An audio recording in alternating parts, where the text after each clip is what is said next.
Welcome to another episode of Open World Chat.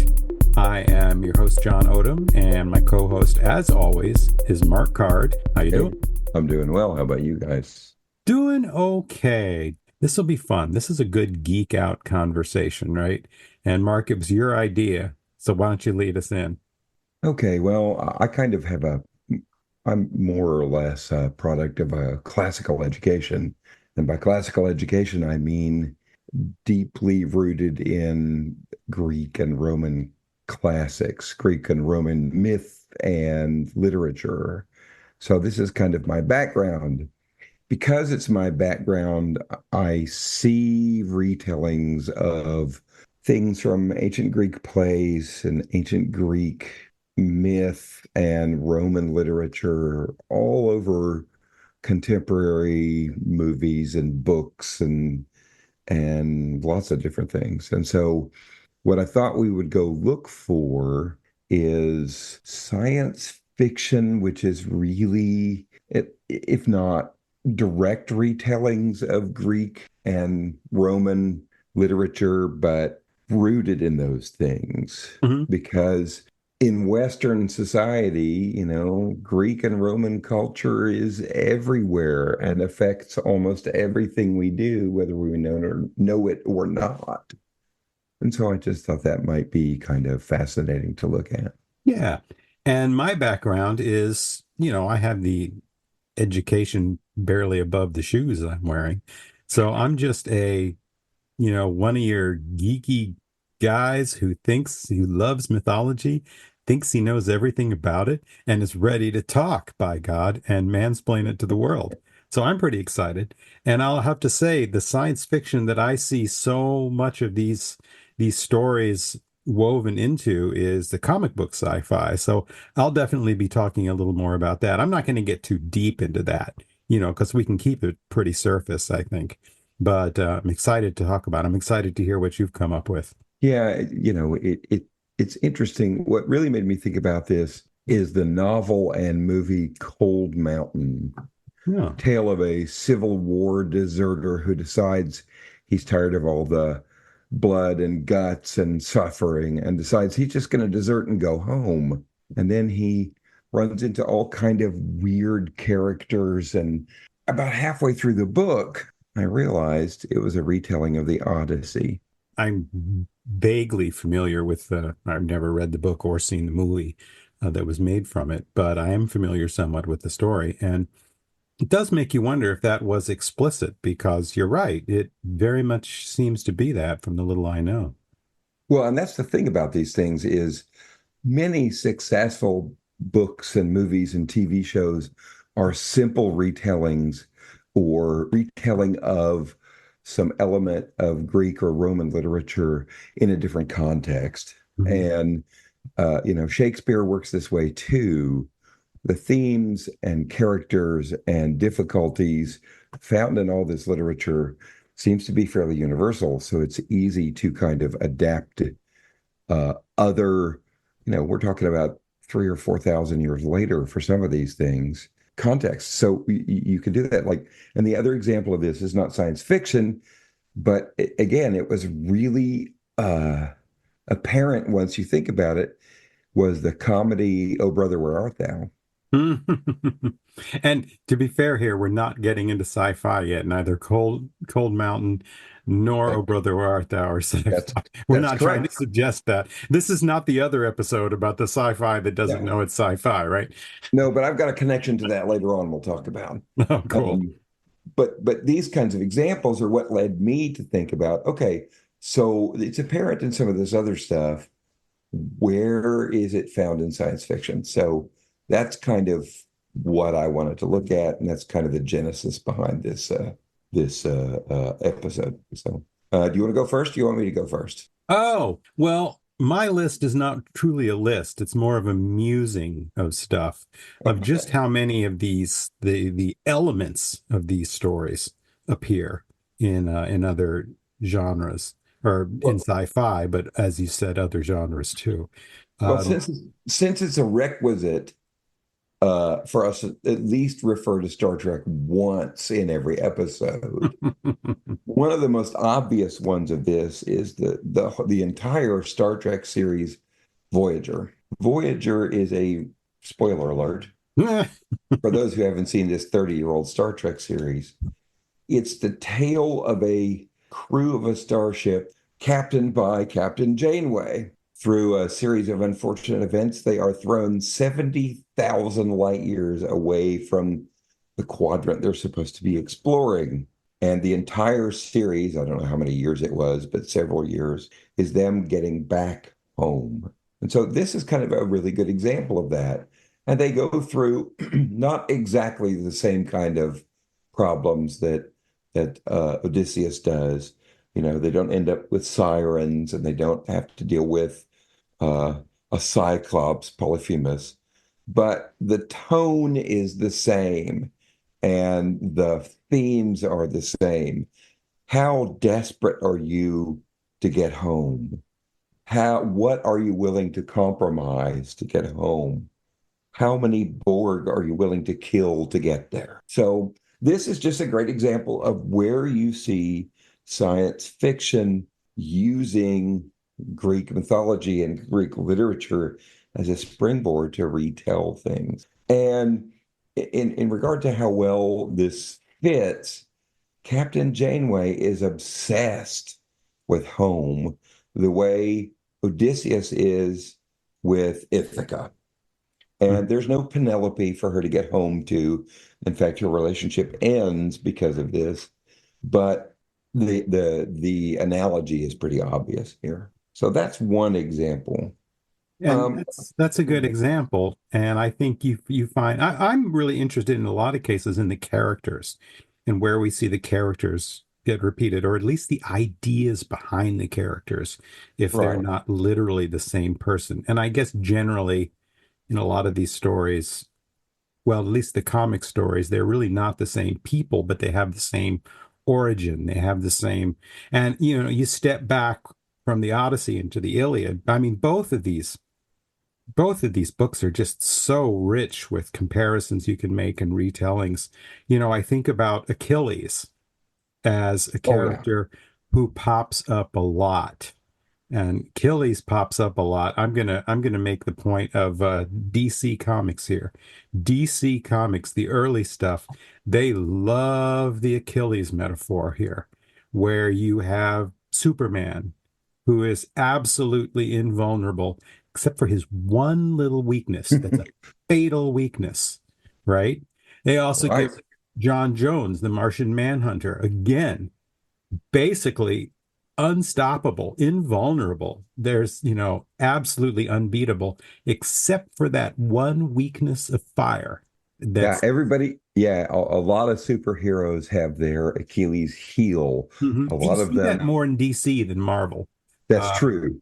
And a lot of them have their river Styx they were dipped into whatever circumstances which make them almost completely invulnerable. So yeah, Achilles is a great example of that. yeah, I Uh, mean, you can have talk about being dipped in. You could almost make that comparison with Green Lantern, who's the same way.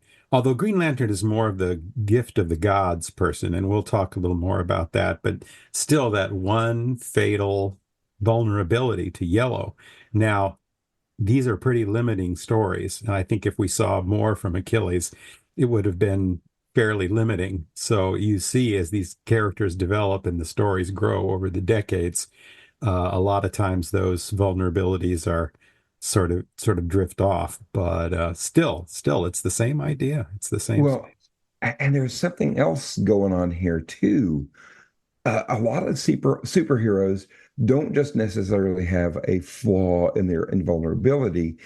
They have a flaw in their character, which often leads them to, if not ruin, almost ruin. And that is really a key element in Greek tragedy, especially. It's a flaw in character that leads to their downfall. Hmm. And, just what comes to mind is Oedipus and hubris. The same is true of Achilles. Achilles dies because of his hubris, Hmm. you know, dragging uh, Patroclus around the city of Troy by chariot over and over and over again just made the gods angry. And so they I don't know well intervened. enough. Are we talking Hector there? Hector, not Patroclus, No. sorry. Okay. Yeah, Hector. There is that kind of flaw going on in the superhero kind of character in general. You know, the one that comes to mind is he's not like Achilles in terms of his invulnerability, but uh, Tony Stark. Tony Stark is this billionaire genius playboy philanthropist, but his pride gets in the way all the time of him doing what he needs to do. Hmm. And so I think that that element of Greek tragedy is around in a lot of characters in comic books and science fiction and fantasy. Hmm. Hmm. Mm. Now, I don't want to drag us completely into No. comics because I'm going to over and over again, anyways. What's some more less comic booky stuff that you were identifying? Well, let's talk about a connection to our movies that don't know they are science fiction, but are science fiction. First, we got to talk about the myth of Sisyphus. Mm. So Sisyphus did something to make the gods angry, and so they decided to punish him by making him every single day push a boulder up a hill. Great struggle, giant hill, giant boulder. And at the end of the day, the hill would roll, the boulder would roll back down the hill. I'm trying to remember exactly what he did to get punished. Oh, I don't remember either. That's a good question. I'll look at it here in a Something, something. I'm sure it's a quite unreasonable punishment, but second. Well, here we go. Trickery or hubris, or the belief that humans are equal to or better than the gods. hmm. Hmm. Oh, they punished him for his hubris.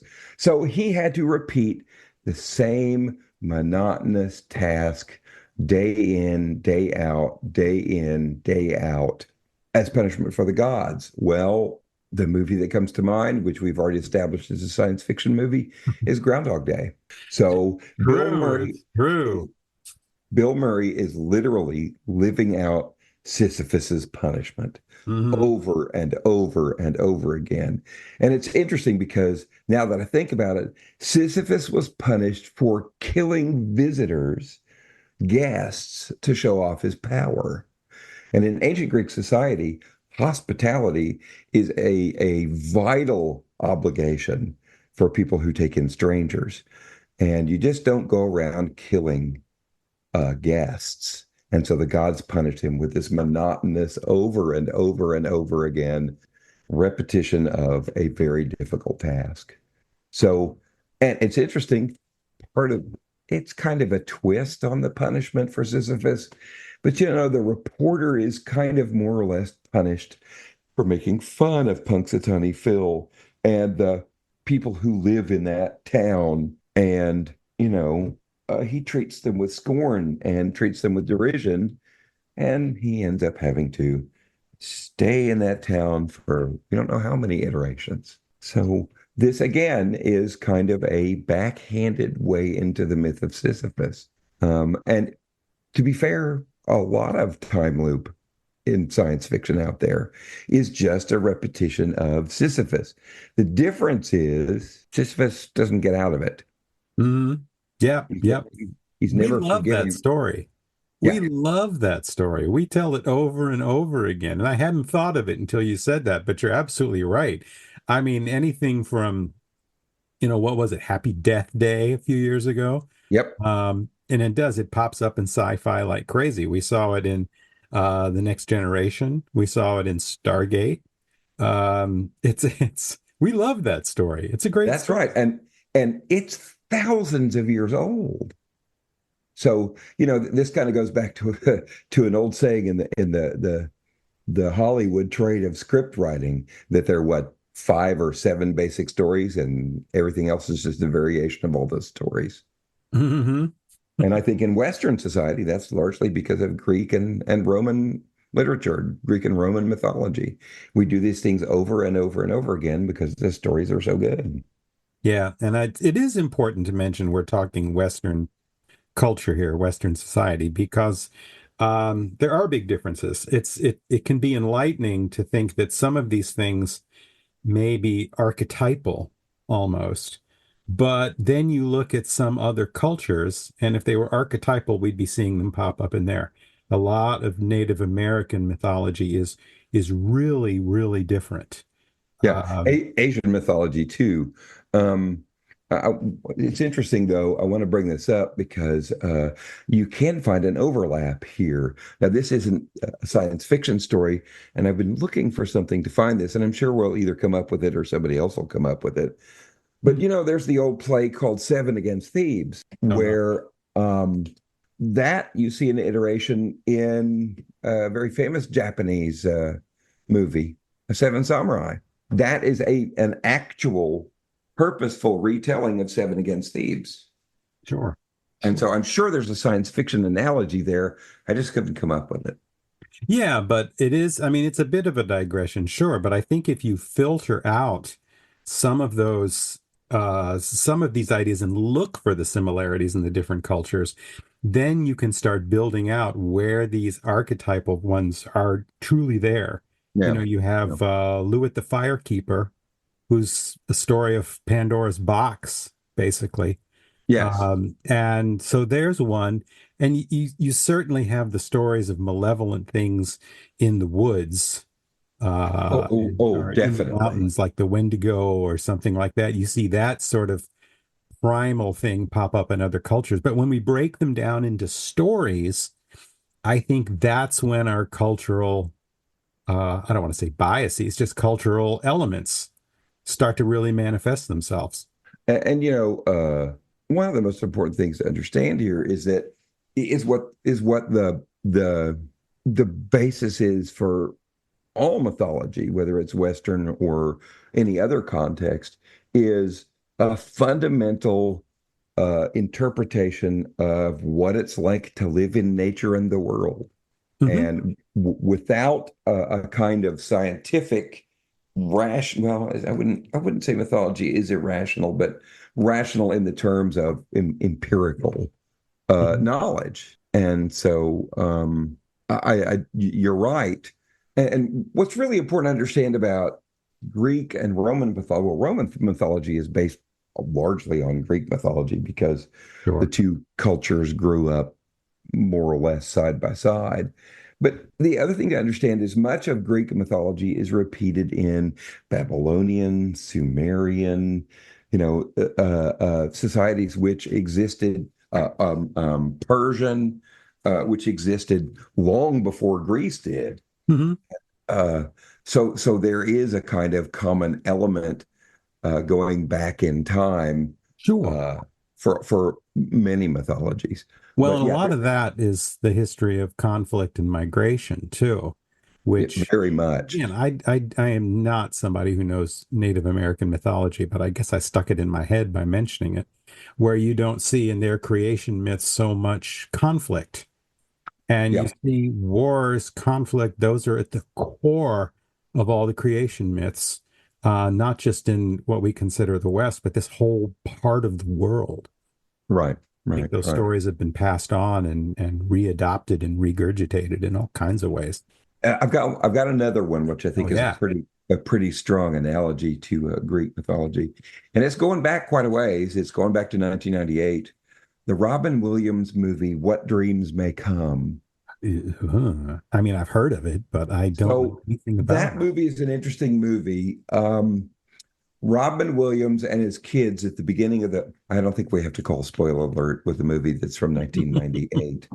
I don't But think. Robin Williams and his kids are killed in a terrible car crash. And Robin Williams is a painter. And when he realizes that he's dead, it takes him a while to realize he's dead.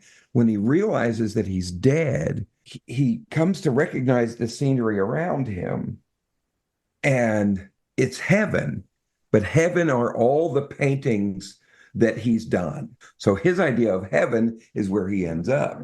But he's really angry later on because he finds out that his wife is so distraught over her loss that she commits suicide. And what makes him angry about this is that it's his belief that if you commit suicide, you go to hell. So he decides he's going to go down to hell and get his wife back. Ah, And that is the story of Orpheus and Eurydice. huh. Is this movie So any good? the ancient Greek myth of Orpheus and Eurydice. Now, the thing is, well, let's talk about what that myth is. Well, The should thing I be is, seeking it out? First of all, is this movie any good? Should I bother? yeah, it's pretty good. Okay. It's a little bit long, I think, because the director wants to explore the visual quality of what the paintings would look like in reality. And I think they take a while getting to Robin Williams realizing he's dead. But you get some really great visual work. And the story, like I said, is a couple of thousand years old. And it's persisted this long. In the story of Orpheus and Eurydice, Orpheus, his wife dies and he's terribly distraught. So he decides he's going to go down to Hades and has to go through several tribulations to be able to get there. And when he gets there, Hades says, I'm not letting her go. There's no way. She's part of my world now, and it's not going to happen. Hmm. So he makes a bargain with Hades and says, look, I'm going to take her. And Hades finally agrees. And he said, the one condition is that you cannot look back. Once you take her out of Hades, if you look back, she's mine forever. Right. And I don't recall the ending. I don't think the movie of What Dreams May Come ends that way. Um, but I know that in the myth, he does look back. Right. And eventually he has to eventually he appeals to Zeus, I think, and Zeus makes a bargain with him that I think I might be getting this confused Yeah, I'll edit. with Persephone, I think. Oh, Uh, yeah, Persephone. It's very close to the story of Persephone. yeah. The interesting thing to me is, and I just actually remembered the ending of What Dreams Make. He chooses to stay in hell with his wife instead of going back to heaven. Sweet, I guess. So that's pretty interesting again. Zeus, you mentioned Zeus. Zeus is another story we love to tell over and over again. Zeus being hidden from a parent or some evil force, or the character, I mean, Zeus, yeah, but being hidden because of the, heritage, because there's a destined to rise up and take back over and raised by somebody secretly until this comes true and then boom. I mean, that's something you see. What is it? They fell back on that for the Aquaman movie, for one. And Yep. I know there's a million of them because that wasn't the Aquaman origin in the comics. But that actually brings something to mind. It's that we were talking about how we tell these stories over and over again, but they're not really archetypes. What they often come down to are tropes, which Yeah. is a little dismissive of them. And I don't mean to be dismissive, but it's true. I mean, a lot of times we see these stories again, and frankly, we get a little tired of them. You know what I mean? The story, I mean, Perseus. There's all kinds of ways that we retell Perseus. I Mhm. mean, you could do the gift from the gods thing and make the Green Lantern comparison if you wanted to, something like that. But then, I mean, really, I mean, I think the essence of the Perseus myth is the search for the MacGuffin, right? It's all about, it's like, looking for Thanos, excuse me, looking for the Infinity Gems. Sure. It's it's something that we see a lot, and we tend to dismiss it or roll our eyes when we see it because we've seen it so much. Yeah, and this is part of the reason why I think that authors try to couch these myths in modern contexts. That's why you see Odysseus coming up as a Civil War story, Hmm. something that's deeply connected to American politics and our political mythology. Hmm. Um, this is the reason why you see it employed in Star Trek because, oh, it has to be a new story if it takes place in the future. And so instead of coming out and saying, hey, this is exactly what's going on, you kind of leave it so people have to figure it out. Mhm. You hide it just enough to avoid it becoming a trope. Yeah, yeah. I mean, trope is such a bad word, and Well, ironically, tropes have become a trope themselves.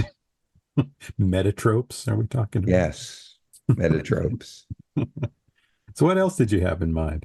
I was really hoping to find a direct connection to Seven Against Thebes. Hmm. Seven Against Thebes is just this great story of seven people who are defending those who are, well, I just thought of a great one. It's not a whole series. It's not a feature film. It's an episode of the TV show Firefly. Firefly. Which one did you have in mind? There aren't very many Well, episodes of Firefly after all. that's right. Uh, Heart of Gold Which is the one name of was the that? episode. And in that, of course, it's season one, episode 13. We can call Serenity season two, right? Yeah, I think we should, yes. Oh, that's the first time I've heard that. That's hilarious. So the episode Heart of Gold, Inara, the companion, gets a message from her friend from companion training, Nandi, who happens to own a brothel. Hmm. And there's a bad man in town who is threatening one of the girls because she's pregnant and he thinks it's his baby. So they call Mal, and Mal decides he's going to defend this brothel full of working girls with hearts of gold and keep the bad man from taking the sun. That is Seven Against Thebes, Hmm. bigger than life, except on a very small scale. And That's the story of Seven Against Thebes. Uh, now that's one of the episodes just to drift off a bit that I don't think was actually aired. Um, that I don't know. I I'm not don't know sure about that. I might be wrong. if But that one yeah, was no, in all there. those episodes are good. It's always good to have a Firefly callback. You know, another story that we tell over and over again is Icarus and Daedalus. We Yeah. love that story. That story is I mean it works out well in comics as the story of the Fantastic Four, but it works out well except for Ben Grimm. It doesn't work out so well for him. Reaching too high, despite being told, don't go up there, don't do it, it's dangerous. And then cosmic rays, tack, tack, tack, tack, tack, and down they go and everything. But it works out. Where it doesn't work out is for all these old Spider-Man villains. I think Stan Lee really loved this story. You've got Otto Octavius reaching for this power source, and then he reaches too far, too fast, and boom, the Otto we know is destroyed. Oh, I Hey, know there's plenty more. I got a good one. Morbius, the same kind of thing. The Hulk. The Hulk. Bruce Yeah, Banner that's pushing the limits on gamma radiation research, pushing and pushing and pushing and putting himself at risk. And then blam, now he's a raging green monster when he gets out of control. yeah. So many of those old stories are that one, and we love telling it all over the place.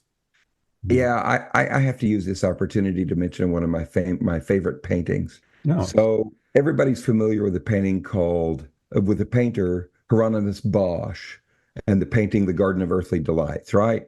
no. Hmm. Crazy thing with all kinds of stuff going on.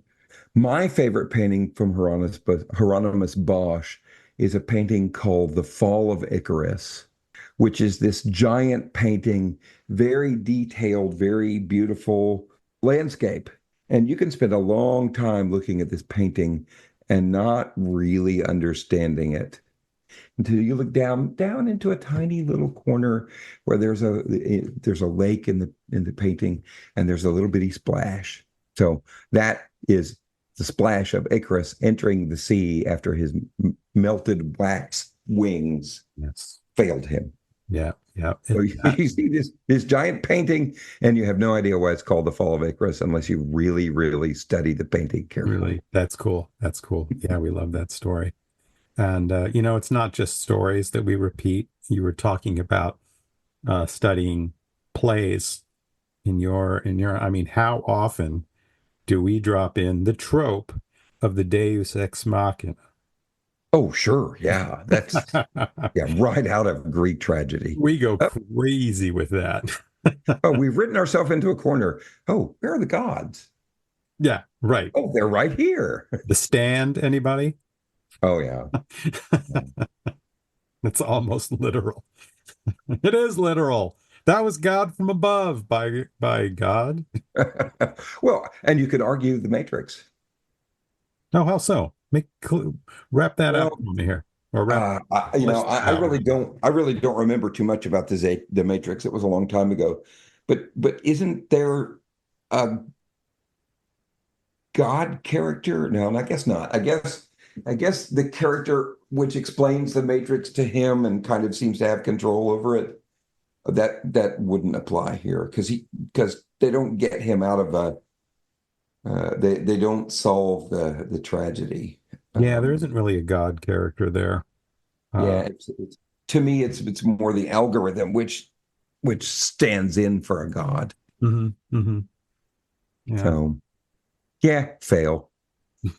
it's okay. Again, that's why I edit, right? Yeah, of course.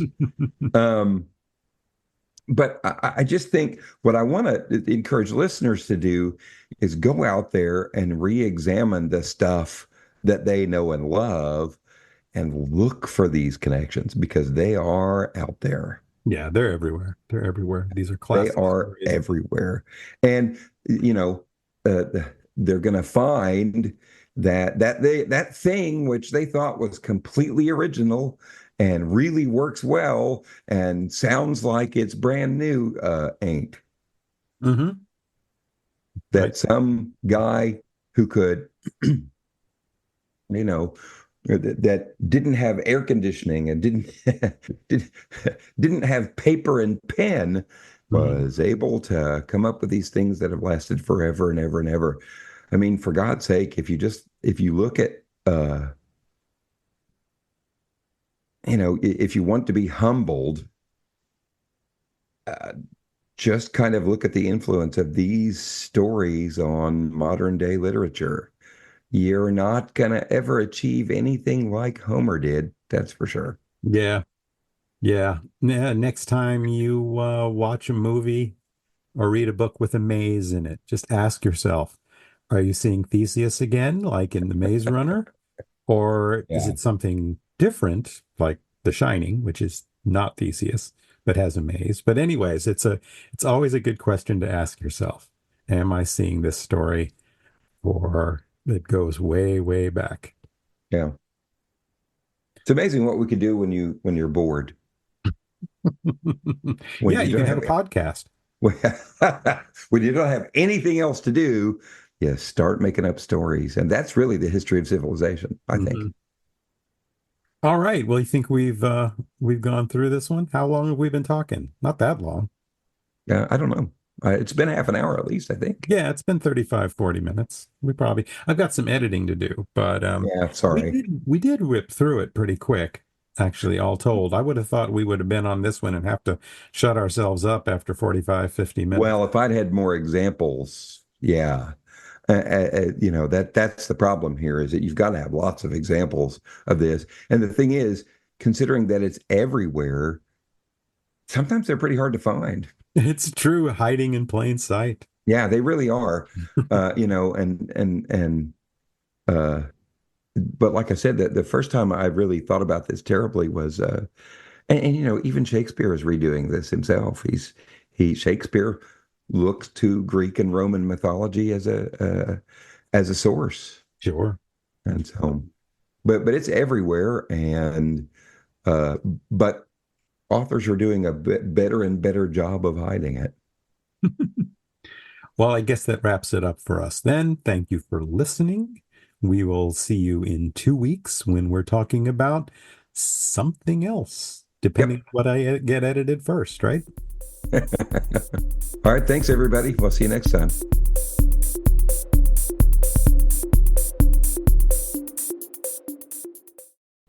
Our theme music is by Christopher Piatek.